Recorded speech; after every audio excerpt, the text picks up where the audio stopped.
Itu dia, bagaimana penyalahgunaan teknologi juga harus kita antisipasi. Ternyata antisipasi Indonesia dengan memblokir sementara Grok itu tidak hanya dilakukan pemerintah kita.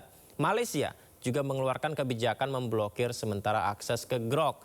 Grok disebut-sebut kerap disalahgunakan untuk menghasilkan gambar tidak senonoh hasil manipulasi yang melibatkan perempuan dan anak di bawah umur. Pemerintah Malaysia memblokir sementara akses ke chatbot kecerdasan buatan Grok. Grok yang merupakan chatbot AI yang dikembangkan oleh Sai milik Elon Musk. Komisi Komunikasi dan Multimedia Malaysia menyatakan pemblokiran dilakukan setelah pemberitahuan resmi dikirimkan kepada X Corp dan Sai pada 3 dan 8 Januari 2026. Pemberitahuan tersebut menuntut penerapan langkah-langkah perlindungan teknis untuk mencegah penyalahgunaan platform. MCMC menyebut Grok berulang kali disalahgunakan untuk menghasilkan gambar cabul, eksplisit secara seksual, tidak senonoh serta sangat menyinggung. Konten tersebut termasuk gambar hasil manipulasi tanpa persetujuan yang melibatkan perempuan dan anak di bawah umur. Malaysia menegaskan pembatasan akses akan tetap berlaku hingga sistem perlindungan yang efektif diterapkan, khususnya untuk melindungi kelompok rentan. Sebelumnya Indonesia menjadi negara pertama yang memutus akses sementara terhadap Grok. Menteri Komunikasi dan Digital Mutia Hafid menegaskan langkah tersebut diambil untuk melindungi masyarakat dari risiko pornografi palsu berbasis kecerdasan artifisial.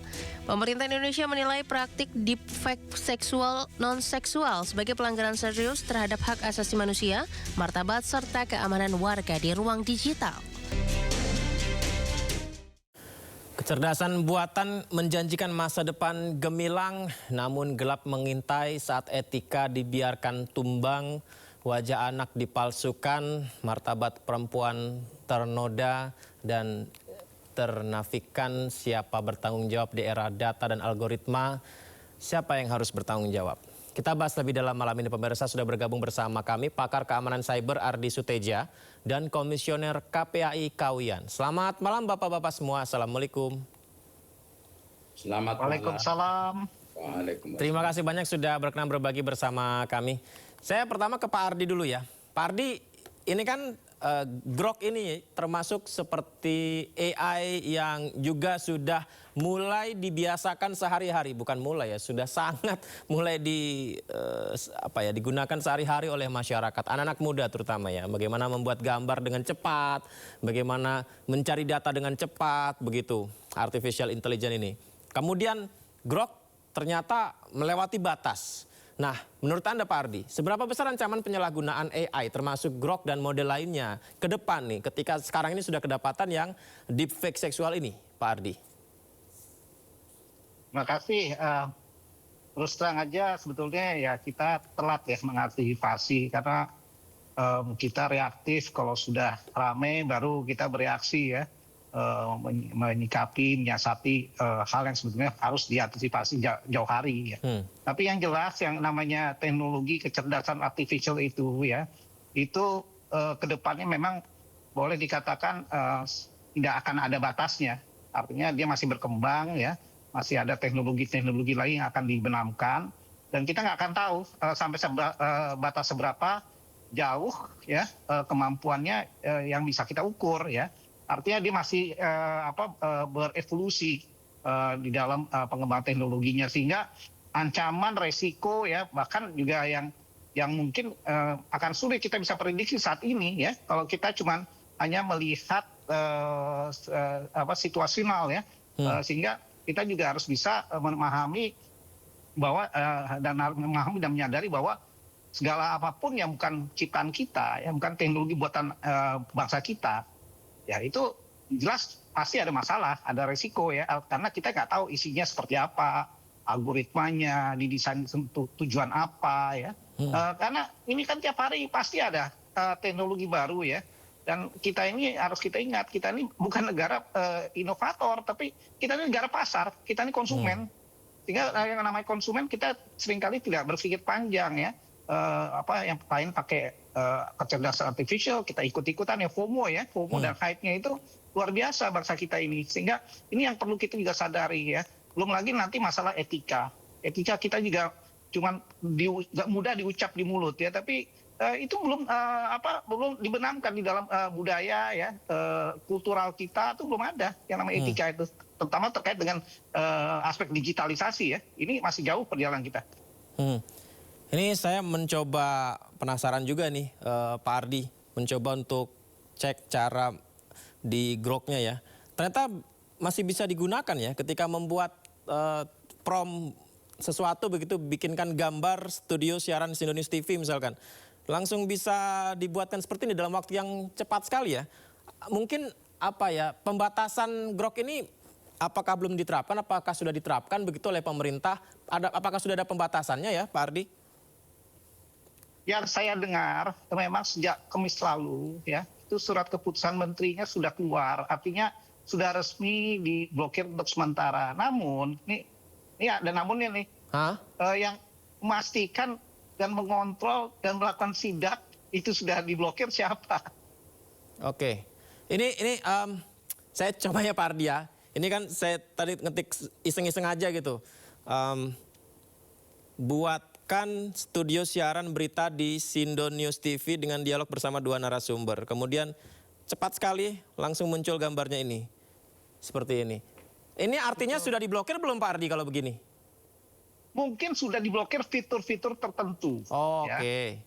Ya, kita harus akui itu. Itu fitur tertentunya saya juga cek sudah mulai agak susah ya diakses. Tapi kalau mau bicara keseluruhannya ya, saya rasa juga tidak mungkin ya.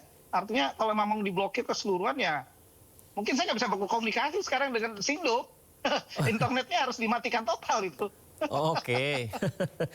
Kalau konten yang dihasilkan AI ini loh Pak Ardi, misalnya seseorang membuat konten deepfake, bahkan kan ini juga isunya kan ke asusila ya. Ini emang bisa didata, bisa dibatasin. Apakah pemerintah ketika menegur akhirnya ada settingan dari si AI-nya ini untuk membatasi kalau deepfake asusila maka tidak bisa. Kalau yang melewati batas asusila tidak bisa. Apakah itu bisa dilakukan Pak Ardi? Harusnya bisa ya, tapi memang ini memerlukan ada goodwill ya daripada pengembang teknologinya. Ya, apakah dia mau atau tidak ya, karena kita kan cuma sebatas menghimbau, memanggil, suruh datang sini, suruh menjelaskan ya. Urusan di dalamnya, urusan codingnya segala macam kita nggak tahu. Dan ada satu poin penting ya yang kita lupa dan tidak disadari. Ini aplikasi sudah jelas melanggar yang namanya community policy daripada penyedia aplikasi yang di Google App Store-nya, terus iOS App Store-nya. Karena di dalam mereka kan ada ketentuan ya, tidak boleh juga melanggar norma-norma kesusilaan ya di dalam memasarkan aplikasi itu sendiri sudah dilanggar. Nah, ini tanggung jawab mereka di mana? Padahal yang namanya aplikasi naik di App Store itu kan banyak per detik kayaknya sekarang sudah berapa puluh ribu. Jadi artinya nggak bisanya di aplikasi aja, ini harus kita minta tanggung jawab daripada penyedia App Store-nya. Ini gimana? Ini udah yang melanggar kok, tapi masih bisa diakses gitu. Baik, saya ke Pak Kawiyan. Pak Kawiyan, ini ada 2 hal isu yang menyangkut dengan anak ya Pak Kawiyan ya. Yang pertama sebagai korban, di mana foto anak ini digunakan menjadi korban dalam deepfake di Grok ini ya, dalam fitur AI Pak Kawiyan. Yang kedua, ini anak-anak juga kerap bisa menggunakan media sosial dengan tanpa batas, padahal mereka perlu sekali perlindungan. Ini gimana Pak Kawiyan? Baik, terima kasih. Jadi kasus ini akan menjadi tantangan buat pemerintah, bagaimana pemerintah semestinya menjalankan peraturan pemerintah nomor 17 tahun 2025 tentang tata kelola penyelenggaraan sistem elektronik dalam pelindungan anak atau yang dikenal dengan PP Tunas. Nah, PP Tunas itu menurut saya dengan kekurangannya sudah sangat baik, memberikan proteksi kepada anak-anak, memuat berbagai kewajiban dan tanggung jawab kepada PSE untuk memberikan pelindungan kepada anak. Nah, kasus Grok ini membuktikan bahwa PSE belum sepenuhnya memberikan pelindungan kepada anak. Masih mungkin ada orang-orang yang tidak bertanggung jawab membuat konten palsu dengan menggunakan artificial buatan, kemudian diupload di media sosial. Nah, ini merupakan satu pelanggaran ya. Dan sekali lagi saya ingin menyatakan bahwa ini tantangan dan ujian buat bagaimana pemerintah mengimplementasikan PP Tunas ini yang semestinya bisa memberikan pelindungan kepada anak. Cara melindungi anak untuk di media sosial itu seperti apa? Karena saat ini begitu bebasnya dan begitu canggihnya teknologi, Pak Kawiyan. Ini kalau dilakukan oleh anak tentu juga merupakan satu tanggung jawab tersendiri buat pelapor atau buat penyelenggara sistem elektronik. Nah, kalau dilakukan oleh orang dewasa tentu juga mengundang atau mengandung konsekuensi tersendiri karena orang dewasa sebagaimana diatur dalam pasal 27 ayat 1 Undang-Undang ITE itu dilarang memproduksi, mentransmisikan, menyiarkan dan menyebarluaskan konten yang berbau asusila. Nah, ini kalau membuat konten dengan artificial intelligence, intelijensi buatan, kemudian menguploadnya, menyebarluaskan ke media sosial, maka itu satu bentuk melawan undang-undang, dalam ini Undang-Undang ITE khususnya pasal 27. Nah, ini yang harus diperhatikan dan ini harus menjadi perhatian semua pihak ya, terutama masyarakat. Tadi seperti disampaikan oleh Pak Ardi, masyarakat harus diajarkan untuk memegang teguh etika berkomunikasi, etika bermedia sosial. Karena kalau seseorang misalnya mengunggah, memproduksi konten yang tidak sesuai dengan etika kesusilaan, maka itu satu bentuk pelanggaran yang tidak boleh terjadi lagi. Baik, saya berikutnya ke Pak Ardi. Apakah sistem watermark, metadata, atau jejak digital AI sebenarnya cukup efektif untuk pelacakan dan pembuktian hukum, Pak Ardi? Ya, secara prinsipil iya ya, tapi masalahnya ini kan ada aspek ya keawaman ya, arti ketidaktahuan ya, dari masyarakat untuk membedakan apa itu watermark ya. Terus untuk kita bicara trace digital, sehingga ini kita berhadapan dengan situasi ketidaktahuan ya dari masyarakat, sehingga sulit membedakan antara gambar asli sama gambar palsu atau gambar yang dihasilkan dari hasil olah kecerdasan artificial. Nah, ini juga kembali lagi seperti yang disampaikan Pak Kawiyan, perlu ada pelibatan masyarakat ya, semua elemen-elemen pengguna teknologi untuk mau belajar ya, bukan hanya literasi digital tapi juga ada semacam kepekaan, membenamkan kepekaan pada masyarakat bahwa apa yang kita pergunakan yang namanya teknologi itu tidak semuanya itu aman untuk kita pergunakan. Nah, ini yang jadi pertanyaan kan, ini akan menjadi beban siapa untuk mendidik masyarakat itu, sementara kita juga harus sadari bahwa kurikulum ya, kayak tadi disampaikan juga terkait dengan etika ya, mengenai digitalisasi, apakah iya sudah ada di dalam kurikulum sekolah? Ini juga jadi pertanyaan ya. Tidak ada gunanya ada peraturan ini itu, tapi kok tidak ada budaya digitalisasi termasuk juga resikonya. Jadi faktor budaya resikonya, aturan apapun tidak ada gunanya. Tidak ada gunanya ya Pak ya. Pak Ardi, kalau misalnya ada seorang pelaku menggunakan deepfake memanfaatkan AI, ini yang pertama kali diteliti atau dicari tahu adalah pelakunya dulu yang bikin atau si platformnya yang memberikan wadahnya, Pak?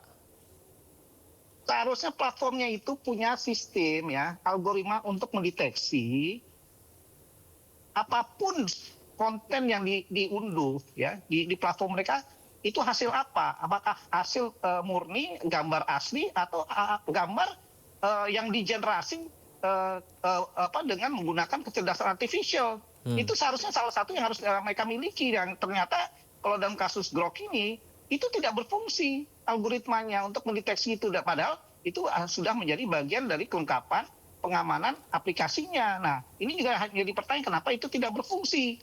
Ini juga, dan ini saya meyakini yang lain pun juga mungkin fungsi-fungsi deteksi hal-hal yang tidak boleh ditayangkan ya, atau dihasilkan, digenerasikan yang melanggar norma-norma agama, asusila, itu kemungkinan besar juga tidak berfungsi. Nah, kembali lagi yang pertanyaan, ini siapa yang mengawasi ini, yang ngecek langsung melakukan uji petik ini siapa? Baik, Pak Ardi, ini saya juga ingin tanya juga ya Pak Ardi. ini Grok ini kan ada aplikasi juga ada di X-nya ya Pak Ardi ya. Yang di aplikasinya ini saya tidak bisa menggunakannya begitu. Mungkin ini yang dimaksud diblokir tadi ya, yang di aplikasi khusus milik Groknya mungkin ya Pak Ardi ya.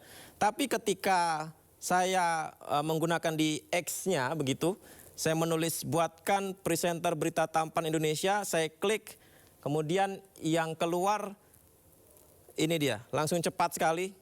Ini yang di dalam platform X-nya ya. Saya pikir saya yang keluar, ternyata bukan nih Pak. Nah ini ada foto-fotonya. Ini berarti apakah beda Pak Ardi? Platform AI dari aplikasi Grok-nya sendiri ataukah yang dari X-nya begitu Pak Ardi? Saya tidak tahu persis ya, tapi yang jelas fitur-fitur tertentu kemungkinan sudah tidak bisa diakses, apalagi terkait dengan masalah-masalah tadi kesusilaan, ya agama, ya SARA ya, itu yang memang bisa menimbulkan persoalan keresahan di masyarakat itu mungkin sudah di-disable oleh mereka atas himbauan dari Komdiji. Tapi kalau yang lainnya masih jalan, artinya tidak sepenuhnya aplikasi itu diblokir. Yang fitur-fitur standar yang umum itu saya kira masih bisa diakses ya. Tapi memang yang aplikasi-aplikasi fitur-fitur tertentu yang meresahkan saya kira sudah tidak mungkin. Mau diuji silakan deh. Ya saya nggak menganjurkan, tapi coba dicoba deh. Dengan apa yang kita bahas pada malam ini, saya yakin tidak bisa diakses sudah. Tidak bisa diakses ya? Tidak bisa menghasilkan jawaban. Gitu. Oke. Di aplikasi Grok-nya ya. Baik, saya ke Pak Kawian. Pak Kawian, dampak psikologisnya kepada anak Pak ketika suatu aplikasi AI ini bisa digunakan dengan kebebasan yang berlebihan Pak. Ini seperti apa? Tapi jawabannya ditahan dulu ya Pak Kawian. Kita jeda terlebih dahulu pemirsa. Sindo Prime segera kembali.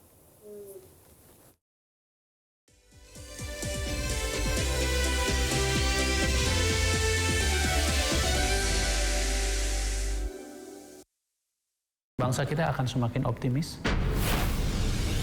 Pertumbuhan ekonomi kita sejauh ini relatif baik. Kalau pemeriksaan kesehatan itu dilakukan pada saat orang sudah parah kondisinya, maka biaya kesehatan itu mahal. Tidak ada satupun kecelakaan tanpa didahului oleh pelanggaran.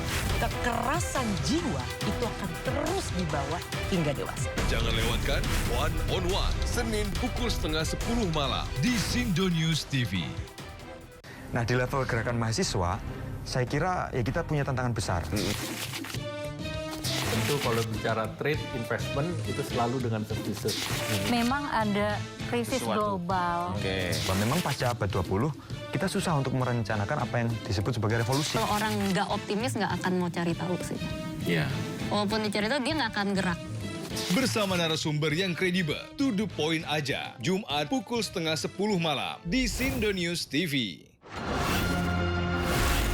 Isu terhangat sepekan terakhir.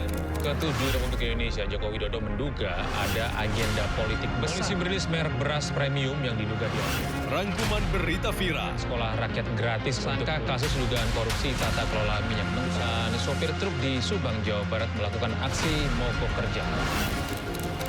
Temukan semua informasinya di Top Issue setiap Sabtu dan Minggu di Sindo News TV.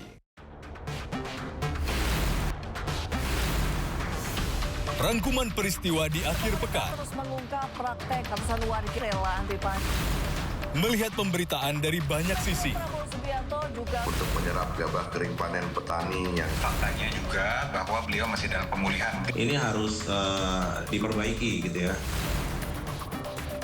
Sindo Files Weekend, Sabtu dan Minggu, pukul 6 sore di Sindo News TV.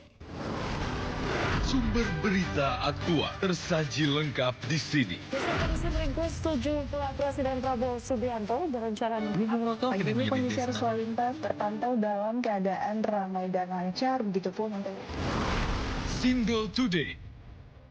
Narkoba oret pas dua jenderal disertai angin kencang. pemerintah mengalokasikan anggaran sebesar 71 triliun. Mobil-mobil wartawan mengalami kecelakaan di Tol Pemalang, Batang. Sindosia. Korban meninggal dunia dalam Indonesia masih berpeluang lolos ke Piala Dunia 2022 dalam serangan udara Israel. Ibu kota Nusantara IKN merupakan landas strategis ya. Sindo Sore.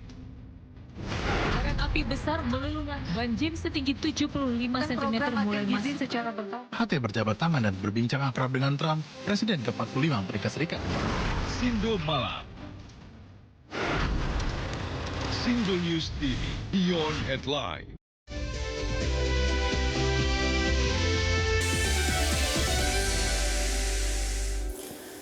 Ya, ternyata yang tidak bisa itu di aplikasi Grok-nya sudah tidak bisa, pemirsa. Sepertinya sudah ditindaklanjuti oleh pemerintah, blokir di aplikasi Grok-nya ya. Tapi kalau yang dari Twitter atau di X-nya begitu masih bisa saya gunakan tadi.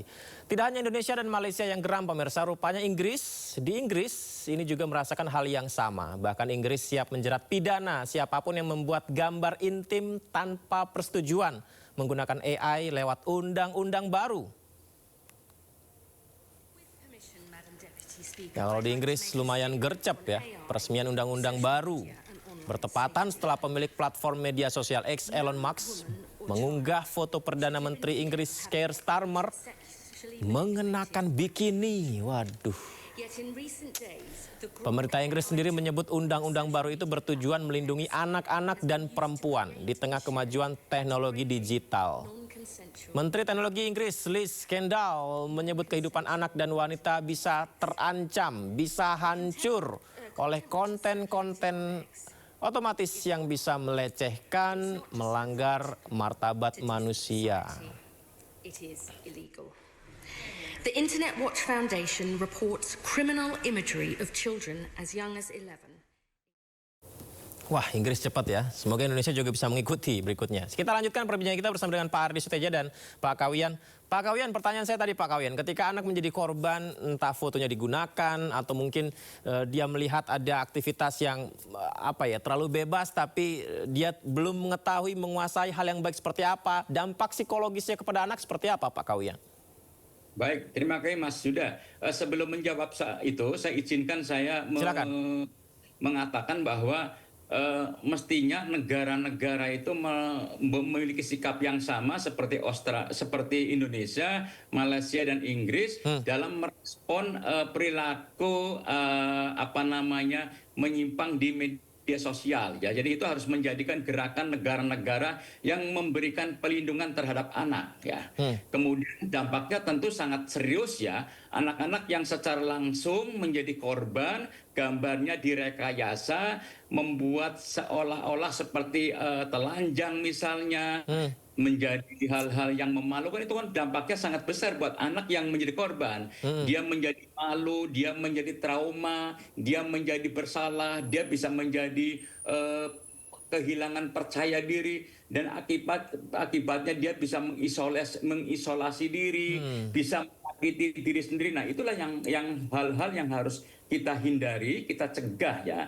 Kemudian anak yang tidak menjadi korban secara langsung juga berbahaya karena kalau itu dibiarkan, itu akan menormalisasi konten-konten yang seperti itu. Konten-konten negatif, konten-konten asusila dianggap sebagai sesuatu yang normal kalau praktek seperti itu dibiarkan. Oleh karena itu, sekali lagi bahwa pemerintah harus tegas menindak ya, baik itu platform media sosialnya maupun netizen, pelaku yang melakukan rekayasa foto atau gambar menjadi sesuatu yang berbau melanggar kesusilaan.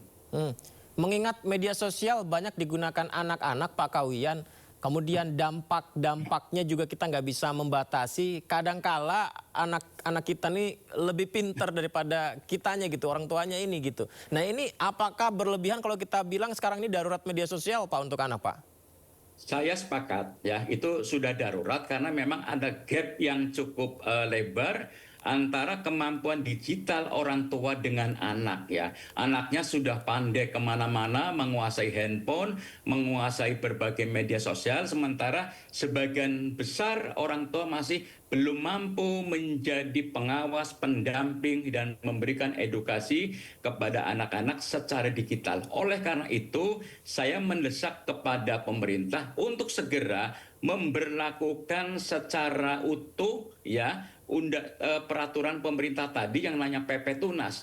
Di PP Tunas itu ada pasal 7 dan pasal 12 yang mewajibkan pelapor media sosial untuk melakukan edukasi dan pemberdayaan ekosistem digital yang melibatkan orang tua, anak, dan juga sekolah. Apa tujuannya? Tujuannya supaya orang tua juga bisa memiliki pengetahuan tentang digital, bagaimana bisa memberikan pemahaman kepada anak tentang manfaat internet, manfaat media sosial, juga resiko-resiko yang terkandung di dalamnya. Nah, ini bukan tugas ringan, tapi tugas yang berat karena sebagian besar anak-anak kita terkoneksi dengan internet dan mereka menggunakan media sosial. Bukan hanya yang di kota-kota, tapi juga di pedesaan.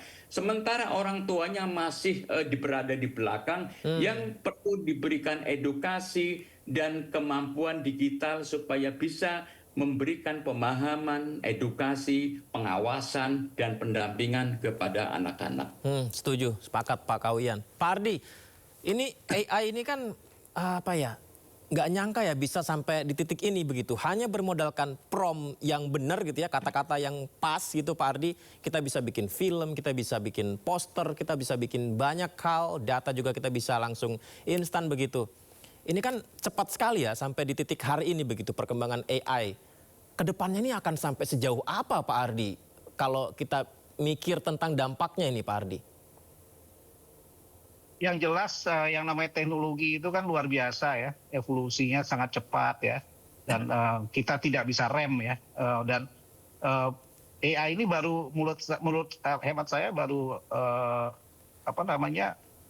yang kelihatan ya, kemampuan teknologi itu sudah sampai sejauh ini ya. Tapi sampai sejauh mana ya, kayak tadi saya sudah sampaikan, sampai batas mana saya nggak bisa katakan. Yang jelas selama masih banyak inovator ya bidang teknologi di luar sana, saya rasa tidak akan berhenti ya.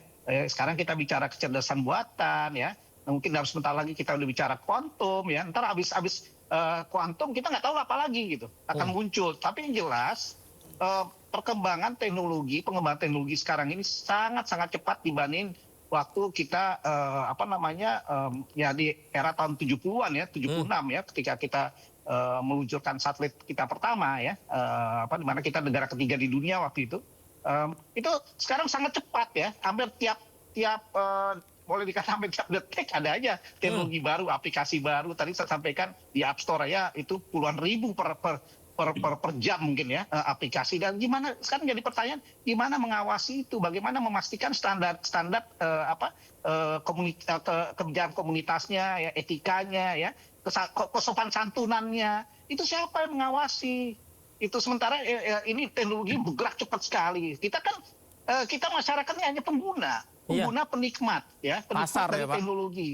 Kita nggak bisa ngawasin. Nah, regulator sendiri sekarang menurut saya sudah kewalahan ya. Kalau dibilang darurat media sosial benar, dan kita sudah lihat bomnya meledak. Kita udah melihat bomnya meledak dalam beberapa peristiwa dalam 2-3 tahun terakhir ini, tapi kita nggak sadar. Nah, ini mungkin harus menjadi peringatan ya buat kita semua ya, gimana sekarang kita bisa bersama-sama untuk ikut bisa mengawasi dan memastikan ya bahwa ini yang kita pakai ini yang terutama generasi berikutnya, anak-anak muda ya, anak-anak sekolah yang usia sekolah itu jangan sampai terjerumus kepada kita bilang hidden ya, tujuan-tujuan tersembunyi daripada aplikasi teknologi ini. Karena kita nggak ngerti. Karena Pak Ardi, saya pernah di chat sama ayah saya ya Pak Ardi ya. Dia bilang informasi tentang sesuatu yang menurut dia diyakini benar begitu, karena alasannya wajahnya sama, mulutnya gerak sama, suaranya sama, postur tubuhnya sama, dan itu diyakini itu tersebar di media sosial Pak Ardi. Padahal manipulasi betul, kan dan ya? Itu salah ya betul, dan kita sebagai orang nggak mungkin bisa membedakan kan. Kita tahunya ada orang berat ngomong suaranya mirip kita yakin itu adalah orang yang bersangkutan. Tapi dalam realitanya itu hasil rekayasa. Gitu. Ya. Serem ya. Baik, artinya satu hal yang kita sepakati adalah regulasi dan pengawasan pemerintah. Jangan hanya masyarakat saja yang diharapkan bisa memilah-milah ya Pak Ardi dan Pak Kawian. Terima kasih Pak Kawian Pak Ardi sudah berbagi bersama kami. Izin nanti kita bisa dialog lagi ya Pak ya. Semoga nanti setelah dialog ada dari pihak pemerintah bisa bergabung bersama kita ya Pak ya. Assalamualaikum Pak, selamat malam Bapak-Bapak. Assalamualaikum Mas Yudi, Pak Kawian. Selamat malam Pak Ardi, sehat selalu.